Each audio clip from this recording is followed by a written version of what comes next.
जातीय या व्युत्पन्न या बनावट के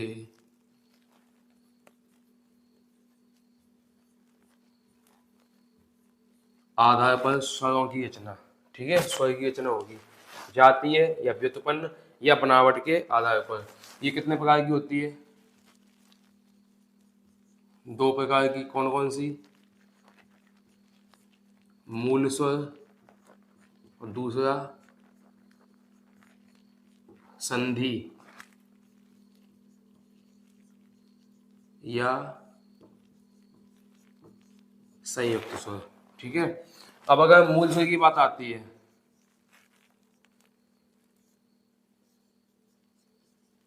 मूल स्वर, तो मूल स्वर में होते हैं 4, अ, ई, उ, ऋषि। इसी को रखना ना रखना कोई बहुत बड़ी बात नहीं होती है, बहुत मायने नहीं रखती है। इन 3 को भी हम मूल स्वर कह सकते हैं, इसको ना लिखो तो भी कोई बात नहीं है। फिर आती है बात संधि स्वर की।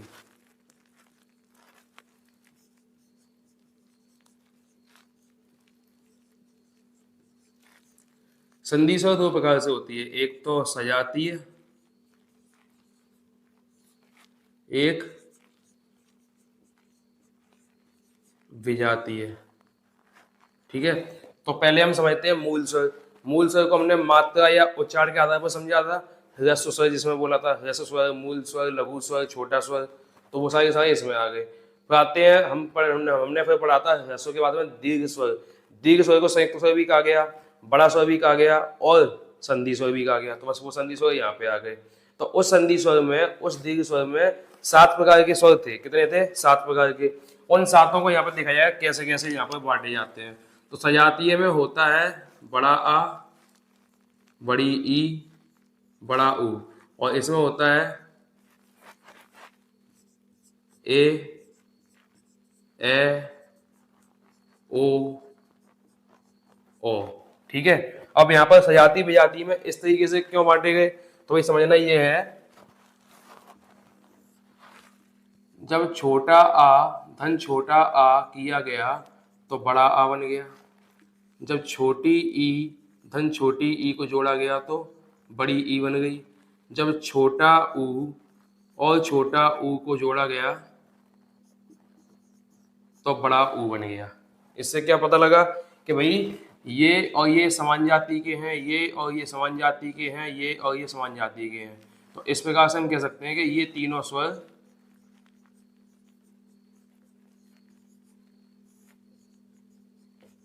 सजातीय स्वर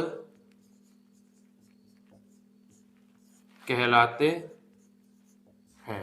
ठीक है, ये तीनों स्वर सजातीय स्वर कहलाते हैं। अब विजातीय स्वर कैसे होंगे, तो हमने देखा कि छोटा आ उठाया, ई को जोड़ा, ए बन गया।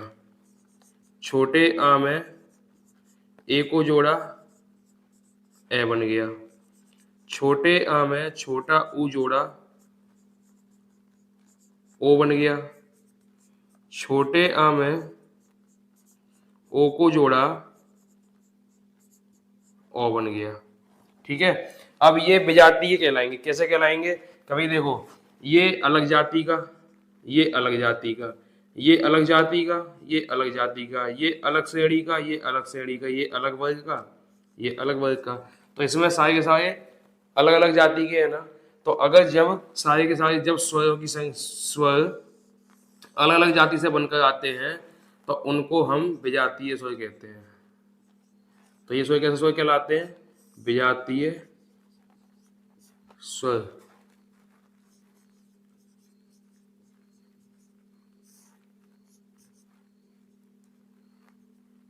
कहलाते हैं। इन स्वरों को हम विजातीय स्वर कह देते हैं। समझ में आ गई बात?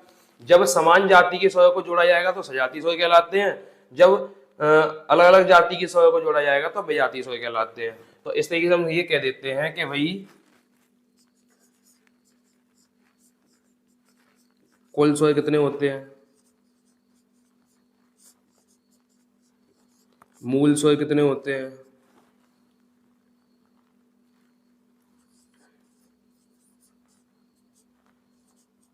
दीर्घ स्वर कितने होते हैं?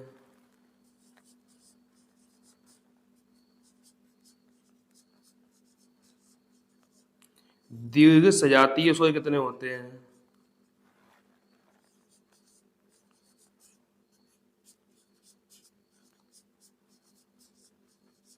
और दीर्घ विजातीय स्वर कितने होते हैं? ये बताओ आप। तो देखो हमने कुल स्वर गिने कितने थे? कुल स्वर 11 गिने थे, लेकिन उच्चारण के आधार पर ऐसा लिख लो, कुल स्वर हमने 10 गिने थे। ठीक है, 10 में से मूल स्वर कितने होते हैं? तो मूल स्वर 1 2 और ये 3, 3 मूल स्वर होते हैं। तो बचे के जो 10 में से 3 गए तो बचे कितने? 7, 7 कहलाएंगे दीर्घ स्वर। दीर्घ स्वर में 7 में से कौन से सजातीय है और कितने विजातीय हैं? तो हमने सजातीय देखे 1 2 3, तो दीर्घ सजातीय स्वर कितने हो गए? 3 हो गए। दीर्घ विजातीय स्वर कितने हो गए? तो 1 2 3 और ये 4, तो ये 4 हो गए। समझ आ गई बात? अब क्वेश्चन इसी से पूछा जाएगा। कैसे पूछा जाएगा? कभी बताओ दीर्घ सजातीय स्वर कितने होते हैं? वर्णमाला में दीर्घ सजातीय स्वर कितने होते हैं? तो वही बता देना, 3 होते हैं। वर्णमाला में दीर्घ स्वर कितने होते हैं? 7 होते हैं। वर्णमाला में मूल स्वर कितने होते हैं? 3 होते हैं। कुल स्वर कितने होते हैं? 10 होते हैं। उच्चारण के आधार पर कितने होते हैं? 10 होते हैं। कुल कितने होते हैं? 11 होते हैं। समझ आ गई बात? इस तरीके से जातीय या व्युत्पन्न या बनावट के आधार पर बनाए गए, ठीक है, बताए गए सारे सारे स्वर ये होते हैं। अब इसी मूल स्वर को हम ह्रस्व कह देते हैं कि हाँ भाई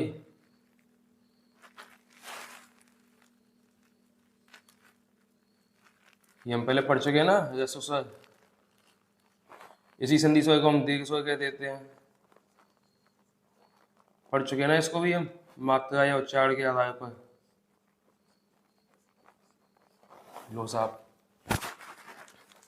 तो ये हो गया 5वां प्रकार, जातीय या व्युत्पन्न या बनावट के आधार पर। तो हमने स्वर 5 प्रकार से देखे थे। पहला देखा था हमने मात्रा या उच्चारण के आधार पर, दूसरा देखा जिह्वा के आधार पर, तीसरा देखा ओष्ठाकृति के आधार पर, चौथा देखा मुखाकृति के आधार पर, 5वां देखा ये जातीय या बनावट या व्युत्पन्न आधार पर बनाए गए स्वर। ठीक है, तो इस प्रकार से स्वरों की संख्या ये होती है 10। 10 में से 3 मूल होते हैं, 7 होते हैं दीर्घ। जो इन्हीं 3 से बनते हैं वो 7 होते हैं दीर्घ। इसमें से ये 3 सजातीय होते हैं, 4 विजातीय होते हैं। समान जाति की सजातीय और अलग अलग जाति के विभिन्न विभिन्न जाति के विजातीय। ठीक है, तो इतना हो गया स्वरों की श्रेणी या स्वरों के वर्गों के बारे में। बोले तो कैटेगरी हो गई। ये 5 प्रकार के भेद या प्रकार जो भी समझ सकते हैं वो हो गए। ठीक है, अब आगे बढ़ेंगे, हम सीखेंगे आगत स्वर क्या होता है। ठीक है, और अयोग वाह में कितने स्वर होते हैं या कितने व्यंजन